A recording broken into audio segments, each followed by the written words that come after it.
I wish you could smell it.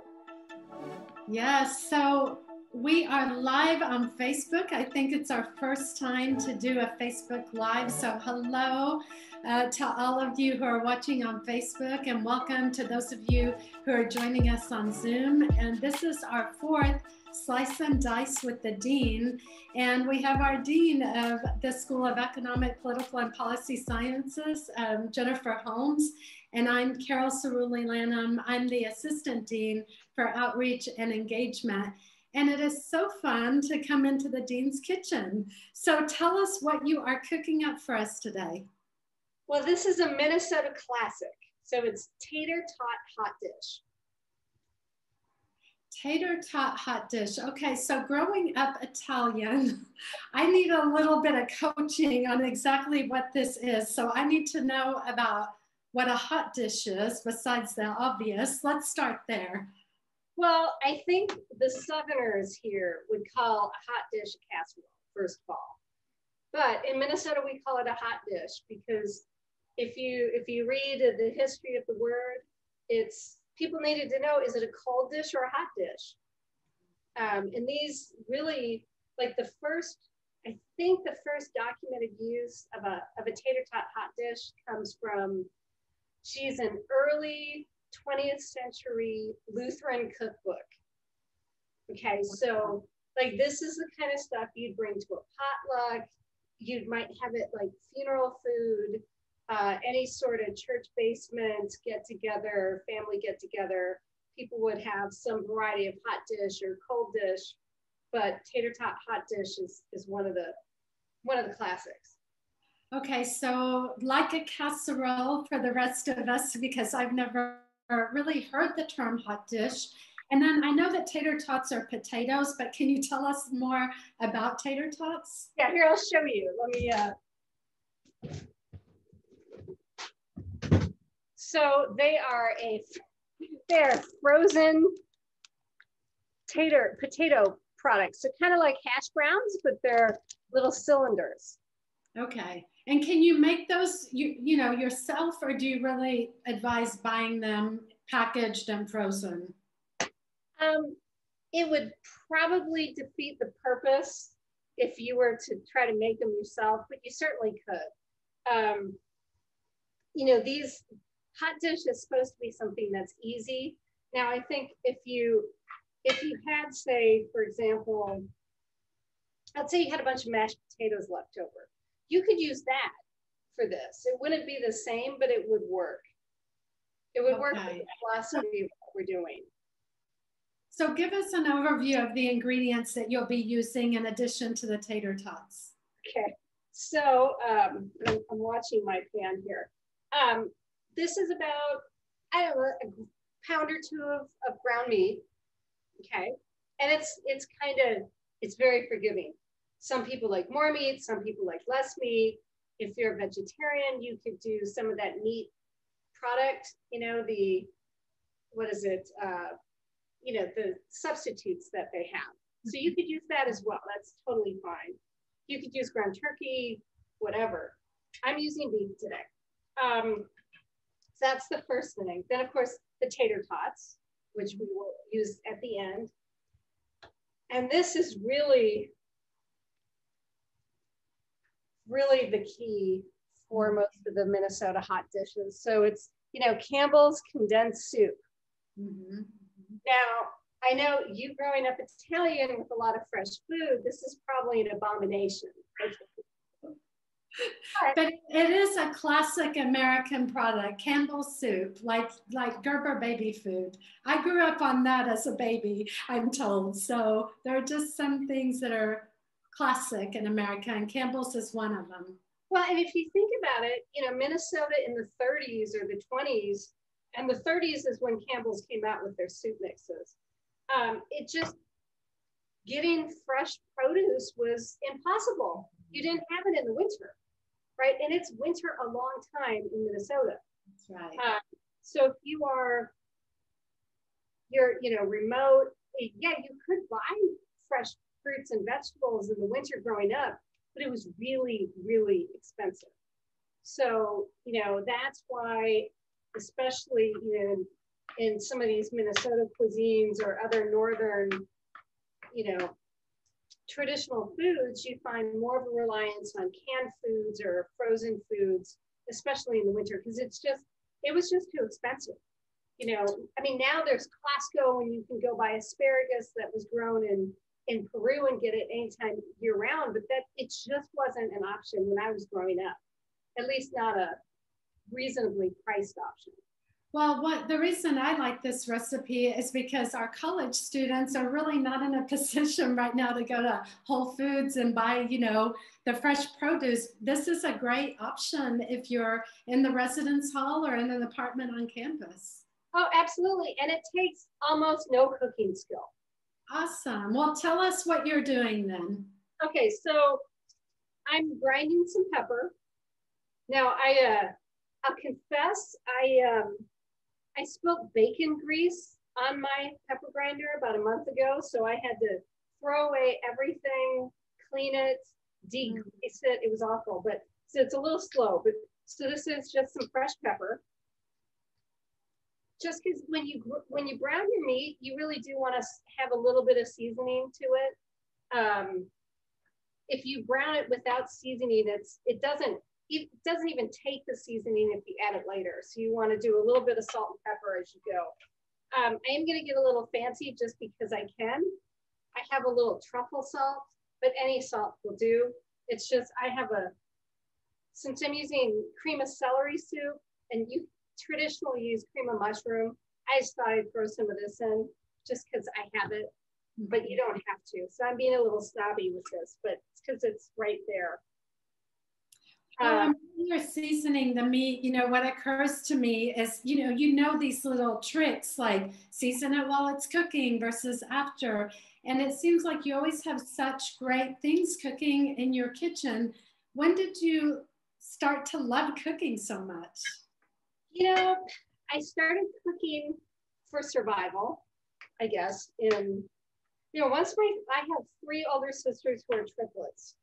And once they went off to college, it was like if I was hungry, you know, my parents were busy, I would just cook.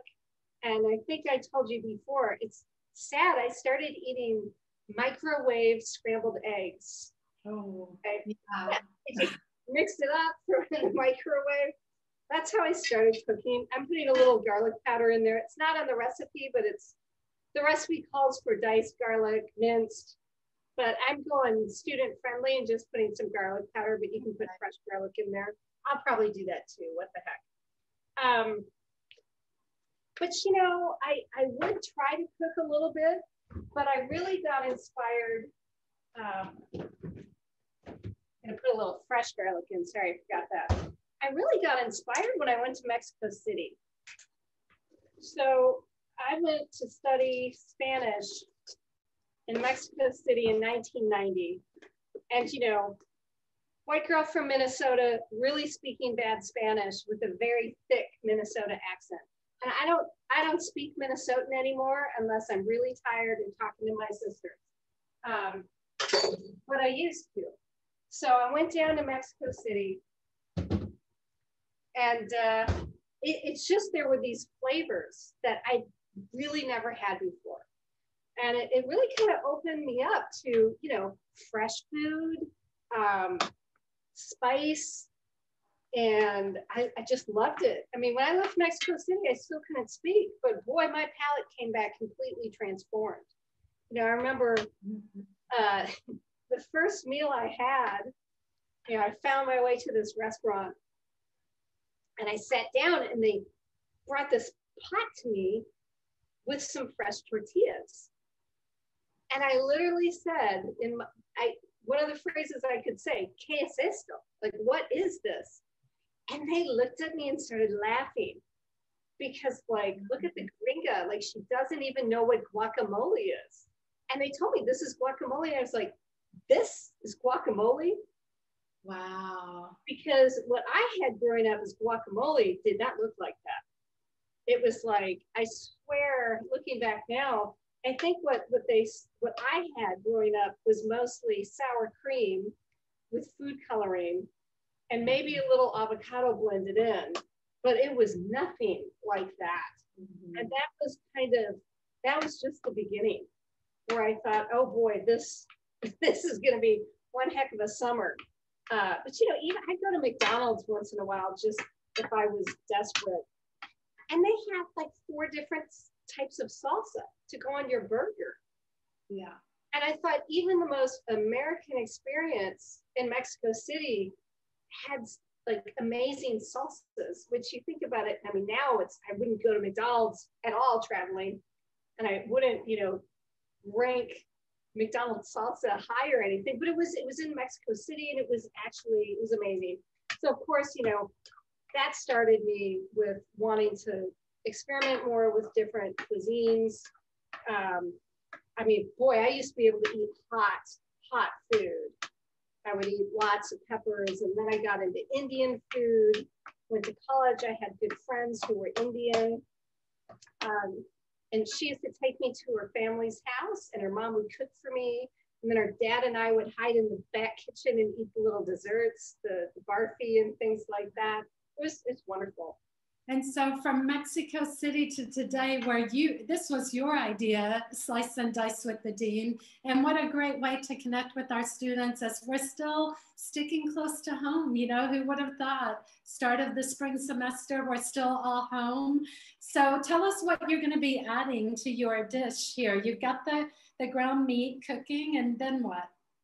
All right. And I will say the best thing about this is it's pandemic friendly cooking, right? I mean, I bought this a while, you know, this stays good for years. Like, that's really sad, but it stays good for years. You can buy a pound of ground meat or whatever and throw it in the freezer. And then literally the rest is what you have. So I'm going to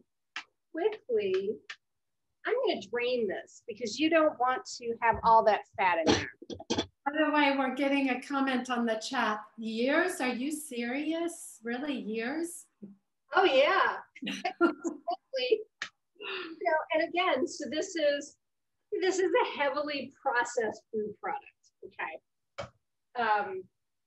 It's not something I make a lot, but when I thought about this, we're in our 10th month of pandemic. It really is the kind of meal that's perfect for this. Because I don't know about you, but I'm trying not to go to the grocery store. You know, I don't want to go out. I'm trying to be very thrifty. I'm trying not to waste anything. So, like, for example, yesterday in our test run, I was making chicken broth. And I was making chicken stock from a chicken that we had roasted earlier. I didn't want to just throw away the carcass, so I boiled it down and I made chicken stock, and then I made a chicken soup out of that. So Yesterday I made chicken soup from scratch with chicken stock that I made from a chicken carcass. And part of it is because I don't want to go to the store very much, right? Most of us are trying to avoid that, so that's a good idea. Okay, so now I'm doing, so traditionally, my mom always put celery in. Okay, so I chopped some celery earlier, and also it's kind of nice to put, you know, some fresh onion in. And onion and celery are also things you can typically get in the winter. That's right. Right? And they're not going to be crazy expensive. They're not going to be fine. And we're getting a question in the chat. Where do you like to buy your food? What's your favorite grocery store? You know, it's funny. I can turn this up. So pre-pandemic, I would go to Costco or to Kroger. And I of course go to Costco. I go to Costco all the time. I love Costco. But for normal things, I would just go to Kroger because Kroger is very close to my house and it's usually pretty cheap. Now, since the pandemic, I've been going to Market Street instead because it's not as cheap, but it seems to be, it's got wider aisles, mm-hmm. and it's not as crowded.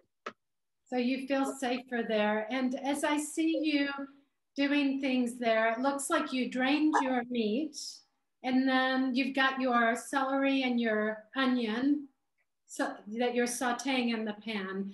Yep. Which right now the meat is in the way, so we can't see your pan. Perfect. Yeah, we want to see you cooking things up. Yeah, I'm just doing a light saute, but this is kind of optional for the hot dish. You know, and since I have a hot pan with just a little bit of hamburger fat in there, I thought, let me just quick saute it. Oh, one thing I forgot to put in my meat is a little thyme. Mm-hmm. But again, this is a really forgiving recipe. So I'm just going to add it now. No big deal. Yeah. And I didn't really measure it. You can also put a little Worcestershire sauce in there in the meat. And so I like the Kroger one because it's vegan. It doesn't have any fish in there. I can't eat fish, so I have to get a vegan Worcestershire sauce. But this works fine. So I'm gonna put like a tablespoon in, more or less. And I'm measuring it just for you all. Just for fun. Otherwise, did you learn this recipe from Grandma Peggy like you did on your first Slice and Dice? So this one basically is an adaptation of my mother's. Okay. Although we didn't add as much of this in, but you know, I'm gonna add a little hot sauce in there just for kicks, just for giggles. And I got this, I don't know, they were sampling it and it was kind of tasty, but honestly, it's not as good as Cholula. I love Cholula. But because I'm being thrifty, I'm making myself use this up before I buy myself more Cholula, which is kind of sad. Then I made an earlier one that was too big. So this is from this morning. You'll see that in a minute. So this is really easy. So I'm going to dump this all in. So at this point, we've got the ground meat, it's seasoned, and you're adding the celery and the onions and mixing it all together. Yep, and with, let's see, I got a little bit of I'm making sure I put in everything. Mm-hmm. So I have my salt. I probably need a little more salt and pepper, especially because I'm using the healthy version of the soup. So it has less sodium, less fat. So I'm just going to add a little of the sodium back in, but at least it's not the super processed sodium. Yes. That's what I tell myself. Now, while you're mixing it all together, I was wondering if you could tell us about your apron, because we were chatting before we started the recording, and you were talking about this is a special apron. Yeah, well, you know, the restaurant industry is really in tough times, right? I mean, a lot of these independent restaurants are going out of business. I have a friend I went to high school with who's a food critic in Minneapolis, and I found it from one of her posts. So there's this apron maker. It's called BA Aprons. So if you Google BA Aprons Minnesota, you'll find it. And it's an interesting company that was started by a woman who's got 3 sons in the restaurant industry. So her sons are are chefs. And they used to complain that the aprons that they would buy were cheap, but cheaply made, but expensive. Mm-hmm. And so she decided to make professional aprons that were not too expensive. But this one, I mean, I've got pockets everywhere, and you know, I could put a meat thermometer here if I needed to or something. But what's really nice about it is this is the black and blue collection, and half the proceeds go to support restaurant workers who've been, you know, distressed financially or even mentally from COVID. Wow. You know, so BA Aprons, we can Google that and find it to support the restaurant industry and look good cooking at the same time. Yeah, it's really comfortable and it's adjustable, but it's very useful. I mean, I can get a lot of things in here. Okay, so this is where it gets interesting. So I'm going to pop in my soup, my condensed soup. And you put the whole can in? You do. Okay. And so I've got this, you know, spatula to get it all out. Now, like I said, I'm using today cream of celery just because that's what I have. Some people like prefer cream of mushroom. That might be a little more traditional. But really, you could do almost anything. Cream of, it has to be cream, but cream of chicken, cream of mushroom, whatever. And like I said, I did the healthy version. The other thing is if you get the store version, so, you know, like the generic, it's even cheaper and it's basically the same. So this is it's a really cheap meal. Let's say for your roommates. And you say $10 or less, or even less than $10 to feed what, 4? Oh, at least, yeah. To feed, yeah, I think that's about right. And then this is where there's a little bit of difference of opinion. So my mom always threw some milk in here at this point. Some people use some sour cream. I'm probably going to use a little of both because I have some sour cream that is there and I can use. But I can certainly use milk. And you were basically mixing in the cream of celery and telling me that there is a difference between the way like your mom made it, the way you make it, and people have a difference of opinion on what to do next. So tell me about that. Yeah, so how I grew up with, you add milk, like, you know, basically for every can of soup you put like a third or a half cup of milk. Now I happen to have some sour cream that I have to use up, so I use a little of that, and then I just stir a little bit of milk in there too, just for kicks. So, but it's, again, this is super, very, very forgiving. Now we got to put in the vegetables to make it healthy, healthy-ish.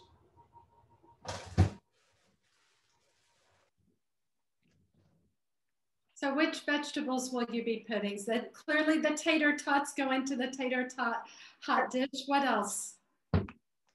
So some people put peas in it. Okay. And I hate peas. I'm allergic to peas. They make me sick. They're gross. So I don't do peas. But corn is nice. It gives it a little bit of color.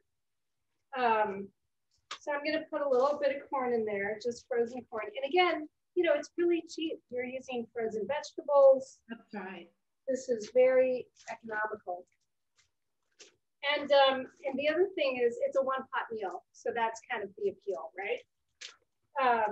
So here I have just some frozen green beans. They're the cut type, so they mix in. And I'm not measuring this. I'm just kind of putting them in. There's a nice chunk. I don't want that. Now, we were talking before about your apron, but you also mentioned, you said you have some pretty special dish towels there as well. So you have all kinds of cool kitchen gear. I do. So I was getting nostalgic this year, I guess, because when you can't travel, you just start thinking. So these are my little tea towels with Paul Bunyan and Babe the Blue Ox. Oh, it's so cute. And then there's this one's also, it's Paul Bunyan, but like a twist on the Beatles. Adorable. Abbey Road. Absolutely. And you know, what's kind of interesting is, you know, Paul Bunyan, I don't think our foreign students won't know who Paul Bunyan is or was. And I don't even know if our Southern students will know, because it's kind of this northern, you know, Minnesota, North Dakota, definitely kind of Canadian folklore. So there are these, you know, you hear stories about Paul Bunyan like fighting off the wolves and, you know, soldiering on through the blizzard and that sort of thing. Kind of goofy stuff. Okay. All right, so now we're almost done. And this is why I say it's so easy. So, and basically, Paul Bunyan was a lumberjack, or why don't you tell us a little bit about him for those of us who don't know him that well? Yeah, he was a fictional lumberjack. Okay. So I guess it started out, I was just reading something, you know, it's definitely a folkloric figure. And it started out, people would like do it on the radio and talk about Paul Bunyan, but it was started as an inside joke, and then it really progressed to being like a tradition. Now, if you drive around northern Minnesota, you'll see huge statues of Paul Bunyan and Babe the Blue Ox and things like that. Okay, well, I've never been to Minnesota, so you can tell that's why. Yeah, I've never been there. You gotta change that, Carol. That's awful. All right, so you're using a smaller pan, an 8 by what? Yeah, so normally you would use a bigger pan, but since I split this in two, just so I could have one ready, I kind of did half versions. So I see that you are reaching the end of these this tater tot hot dish, such a good comfort meal for the winter, for the pandemic. So tell us what you're about to do now. You put all the ingredients together in one square pan. Yep. And normally I would do like a rectangle, but since I halved it so we could show you what it looks like, I just did little half recipes. That's why, you know, it would have been 2 cans and 2 pounds of meat and all the rest. But so now we have to finish it. And this is where, you know, it's just a lot of fun. You just start lining up your little tater tots. So they go right on top. Yes. Like I said, this really doesn't require a lot of cooking skill. It seems very versatile. You put corn in, we could put peas, any kind of frozen vegetable that we like, some ground meat, but that Campbell's soup is key. You gotta have that. But you can change the type of Campbell's soup. Absolutely. Cream of celery, we could use cream of mushroom. So very versatile dish. Very versatile. Now, if you can't do any milk, there are some substitutes online to make like a cream of mushroom soup without any dairy. But that's almost too much work, and it kind of defeats the purpose of a hot dish. Because this is not supposed to be tough. You know, this is something, you know, when I was younger, I had a lot of chores. I mean, we had a hobby farm. We had to go take care of the horses and the cows and the sheep and the goats and the ducks and the geese and the dogs. You know, I had work to do. So, you know, you come in and it's you didn't want to spend hours cooking. So, you know, this is something you can do. And in fact, what I'm going to do with this is I'm going to freeze this. Okay. So because I'm going to cook this one later. So I'm just going to let it cool completely, and then I'll wrap it up in some plastic wrap and then bake it later. Okay. So if it comes out of the freezer, you got to leave it in the fridge for like a day or so and let it thaw. And then you bake it in the oven at 350 for about 45 minutes. Okay, so you do want to let it cool before freezing it. And then when you bring it out of the freezer, you want it to thaw. And then again, what's that oven temperature? 350. 350 for 45 minutes. Yep. And there is your ready to eat dish. It looks amazing. Here, let me hold it. And it's hot. So you can see it's bubbling. Oh, that looks very, very good. And you said it smells good too. You put the different spices in. That looks amazing. I mean, it's like home, right? This is home. And in fact, when I go visit my family in Scandia, Minnesota, how hooligan does that sound, as we used to say? There's some neighborhood restaurant bars there, and of course, they always have tater tot hot dish on the menu in the winter. Okay. So I've learned a lot tonight, and I'm always inspired by seeing you in your kitchen. I know you're baking fresh bread and so many other great things, but in this case, this is an easy dish that really any of our students can just whip together in no time and have leftovers. it literally doesn't take any skill, right? I mean, it's forgiving in terms of what you put in, the amounts.